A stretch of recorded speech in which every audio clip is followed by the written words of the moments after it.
we all complain sometimes, right? Yeah. Like it's just a part of life. Absolutely. But we're always told, don't complain, don't complain. Right. What if there was a way to complain that actually, like, got you what you wanted? Interesting. That's what we're going to deep dive into today. Okay, cool. You shared a summary of The Squeaky Wheel by Dr. Guy Winch. Yes. And it's fascinating. Yeah. So we're going to figure out if complaining is always a bad thing. Okay. And how you can be a more effective communicator, especially in those frustrating situations. For sure.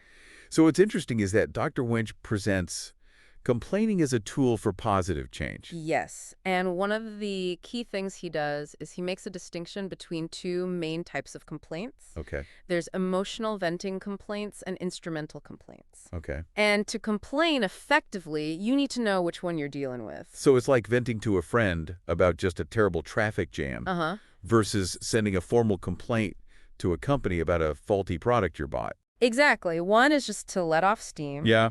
And the other one is to try to get something done. Right. So emotional venting is about releasing that frustration, and instrumental complaining is focused on achieving a specific outcome. Okay. And the Dr. Winch argues that chronic complaining, where someone's constantly just pointing out flaws, but they don't offer solutions, Yeah. that can be really detrimental. He has this great story about a family therapy session. Oh, yeah. And this father, in 30 seconds, just rattles off 9 complaints. Oh, wow.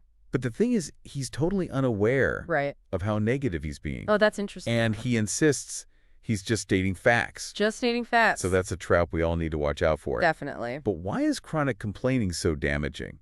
Well, consistently focusing on the negative can erode relationships over time. Okay. People might start avoiding you because they feel drained by all that negativity. Yeah, that makes sense. There's also a growing body of research that links chronic complaining to increased stress and anxiety and even physical health problems. Oh, wow. It's like this low-grade negativity that slowly chips away at your well-being. So how do we break free from this just stating facts trap? Well, How do we become more self-aware? Dr. Winch suggests a method called the playing card method to help increase self-awareness. Okay.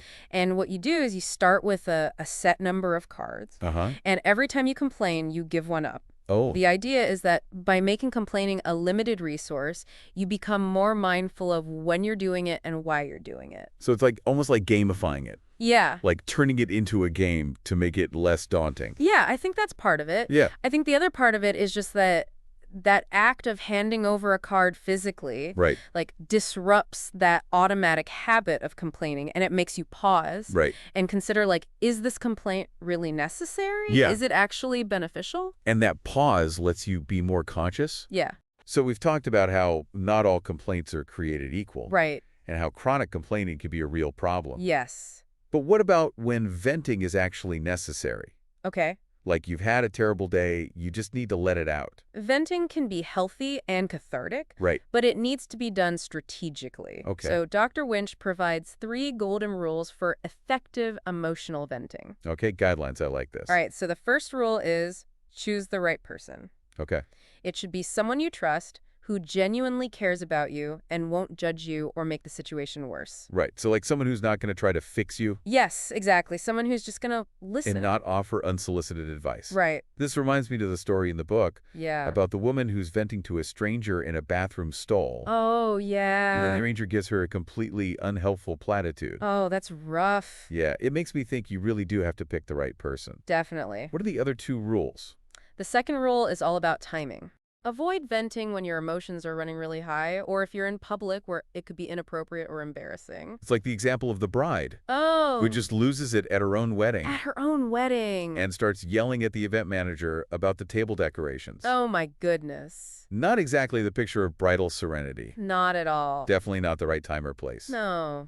Okay, so what's the third rule? So the third rule is about controlling the amount of venting. Oh, okay. Even with close friends, Dr. Winch suggests aiming for this golden ratio. 80% positive conversation, 20% complaints. Oh, I like that. So that you're maintaining a balanced conversation and you're not overwhelming the listener with negativity. So you catch more flies with honey than vinegar. Exactly. You mentioned instrumental complaints earlier. Yes. The kind that are aimed at actually getting results. Yeah. So does Dr. Winch offer any strategies for complaining effectively when you need to solve a problem? He does. He calls it the sandwich method. Okay, the sandwich method. I'm intrigued. It's all about framing your complaint constructively and persuasively. So how does that work? Well, it's deceptively simple but incredibly powerful. Okay. It's based on the idea that by starting and ending with positive statements, you make the other person more receptive to your complaint. Oh, so you're sandwiching the criticism between Exactly. two slices of positivity? Yes. Okay, I am picturing a sandwich and getting a little hungry. The Dr. Winch uses a great example from his own life. Okay. He was dealing with excessive construction noise in his apartment building. Ugh, that's the worst. I've been there.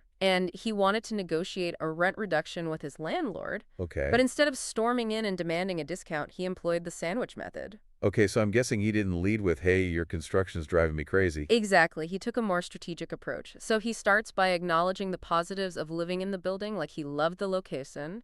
He really appreciated how well the landlord maintained the property. Okay, so like buttering him up a bit first? Right? That's that first slice of bread in the sandwich method. Okay, what's next? The meat. Exactly. So after establishing that positive rapport, he states his complaint very clearly. He's specific about the problem, like the construction noise starts at 6 a.m. every morning and how it's disrupting his sleep and his ability to focus. Right, so no sugarcoating. No, but also he's not getting all emotional about it. Okay. He's not being accusatory. Just laying it all out calmly. Exactly. And then to finish off the sandwich, he adds another layer of positivity. Okay. So he expresses understanding for the landlord's position and suggests a rent reduction as a solution. Oh, so instead of demanding a discount, he's framing it like a mutually beneficial situation. Exactly. Did it work? It did. The landlord agrees to the rent reduction, and Dr. Winch really attributes this success to the sandwich method. Wow. It's interesting how just a little shift in communication style can make such a difference. Yeah, it really shows you the power of framing, Yes. right? Like, instead of being confrontational, he's coming at it like someone who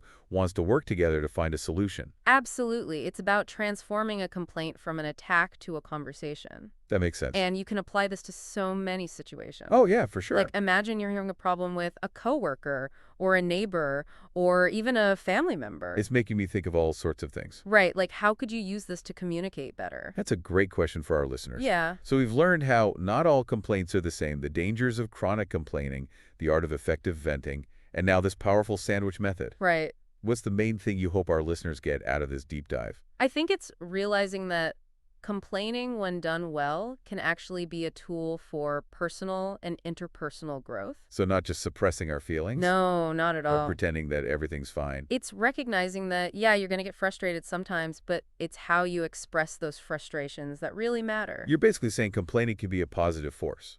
Yeah, like think of all the social movements that started because people spoke up about injustice, or all the cool inventions that came about because people were frustrated with how things worked. Okay, so I'm buying into this smart complaining idea. Good. But how do I know when I'm crossing the line from healthy venting to chronic negativity?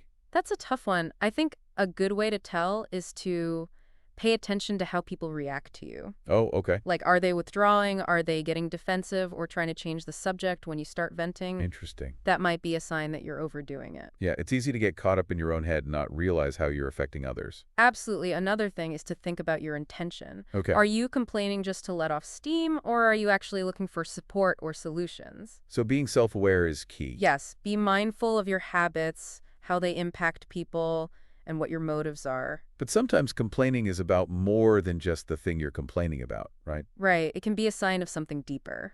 Like maybe you need to set a boundary, or something's missing in your life, or a whole situation needs to change. Yeah, by paying attention to your complaints, you can learn a lot about yourself. Like those little red flags. Exactly. And instead of ignoring them, you can use them as opportunities to grow.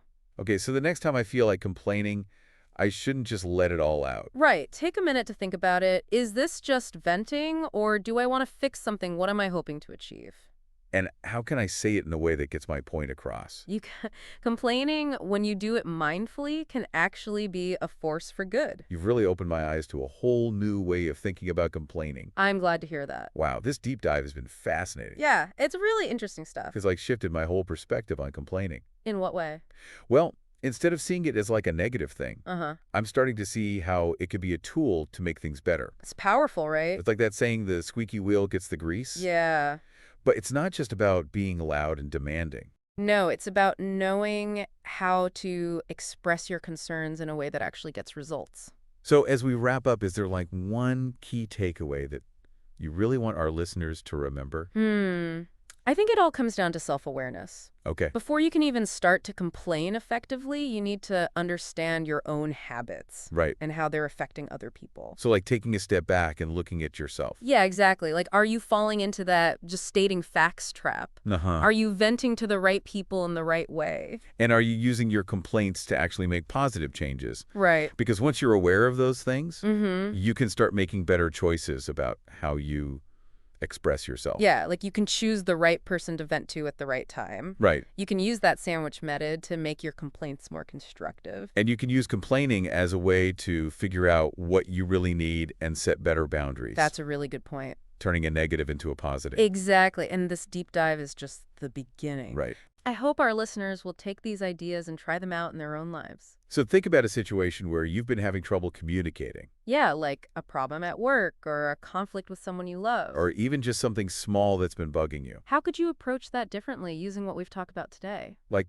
could you use the sandwich method? Or maybe find a better way to let out your frustration?